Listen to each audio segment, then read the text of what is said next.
Happy Wealth Wednesday. Bethany, I'm so excited to have you here. Your background in real estate and where it's taking you now is super interesting and excited for you to share with us.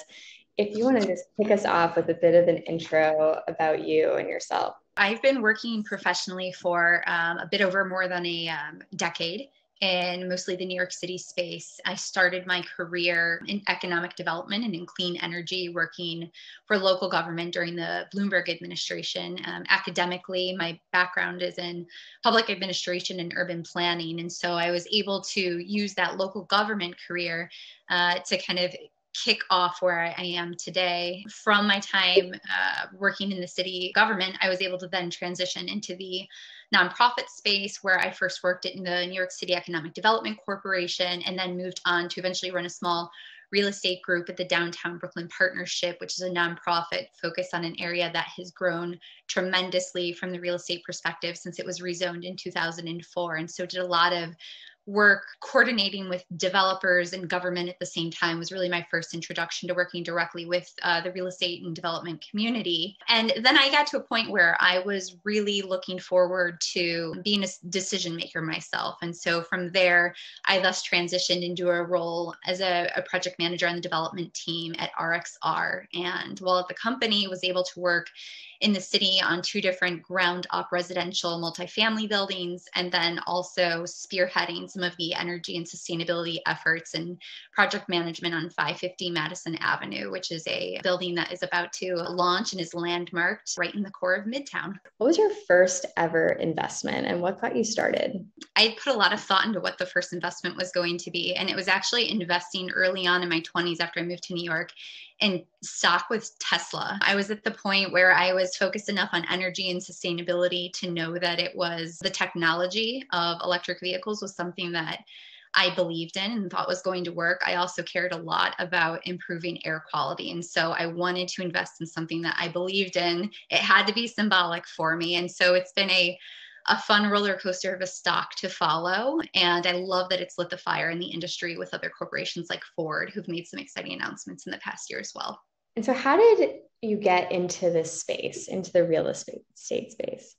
Right. So, I kind of use this background in government to feel like I wanted to be the person who was the decision maker at the table. And I realized very quickly that unless you understood how projects were built at a very kind of intricate boots on the ground level, you weren't going to be the person making decisions. You weren't going to be behind the budget. You weren't going to understand the schedule, why decisions are made in the ways that they are, and kind of how much power you have over doing that. And so that's why I made the transition into the real estate space. And actually, after working 11 months remote during COVID with my first child who was under a year old, I decided that it was time to part ways with that corporate part of my lifestyle, at least for now. And so I've been working to launch a lifestyle brand called Arcadian Revival that in time is going to be very focused on real estate and different localized investments.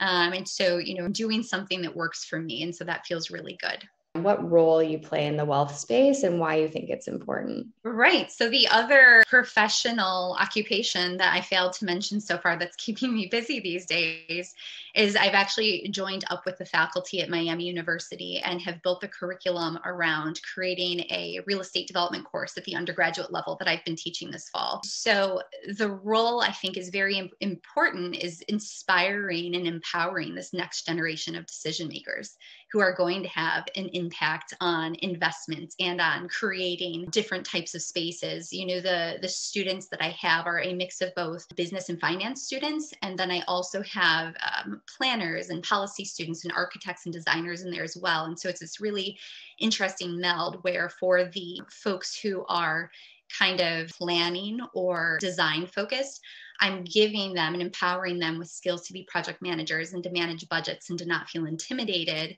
by a lot of the lingo that gets passed around in the industry.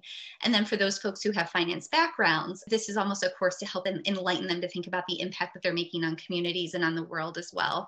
So it's an exciting place to be. And then, personally, the launch of Arcadian Revival that's going to be happening soon, which is the name of my company, excited to invest in different properties that will have both an impact environmentally, of course, from my perspective, but also in the localized community. We've since moved upstate. And so really connecting to and deciding to make different types of investments that are going to have an immediate positive impact are those that I find the most fulfilling and interesting. So what do you think is the most exciting thing that you've learned that you would want others to know? I've thought about this a lot, and I thought about what technically have I learned that's been, most helpful, just kind of the basic skills of having confidence and continuing to educate yourself, of course, regardless of what field or industry specifically you work in. But, I think that the takeaways at this point in my life are, one, to do something in your career that works for you with where you are at whatever point in time it is. Don't be afraid to take a leap into something else. Careers are very long. People go between different sectors all of the time. And the more you can diversify your career, I think early on, and expose yourself to different components, the more well-rounded and empowered you end up being, both professionally in your career, but also personally yourself. I've also found, not only through myself, but looking at other peers and mentors who've been successful, most of them that have seen the most success are those who have just followed what they are most passionate about. And so finding fulfillment, and, if you don't tie that in your first job or your first 5 or 10 years in your career, eventually figuring out how to tie that in professionally is going to put you light years ahead when it comes to figuring out whether or not you feel like you've been successful. Is there a person or a company that's really inspiring you in the space right now, and why? There's a fantastic real estate consulting company. Maybe you've heard of them. They're called Stoke. They're based out of San Francisco, and I've been following along with them and have connected with them in the last several years. And they've really kind of pushed the barrier on. They provide sustainability consulting. They do different energy performance analysis. But what struck me the most about them, and I was searching for a kind of a career shift a few years ago when I'd stumbled upon them, is just their leadership and dedication to climate change and solving that, and figuring out how to create different business models so that their company can actually focus on doing things that they feel like are meaningful. And so they've evolved a lot over the years. From what I understand, they're still growing, and I'm really excited to see what investments they might be making in the space next. What advice would you give to somebody getting started in real estate specifically? It's to start small. I think that for me, at least, it was really important that I spent that time working at a corporate real estate development company and put in those long hours and was exposed to different types of investments that the company was making, figuring out how a more corporate office operated. But from there, if you're looking to make investments on your own or to pursue a company on your own, don't be afraid to start small and kind of take your time with it. So we'll see. That's where I am right now, and I'm feeling good about it. Hopefully that will continue to be a strategy that will pay off in the long term. Is there anything else we should know? Like, how can we follow you? Where can we see any of the course information or, the content, educational content that you're putting out, or investments you might be making, so we can keep in touch? So if you're an undergrad, the course will be offered again, hopefully, knock on wood, not in the spring, but perhaps next fall. But if you're in the class is also great because it's focused on kind of sustainability, but also leadership in the project management space. And if anyone would like to connect and learn more about that, I can share my contact information with you.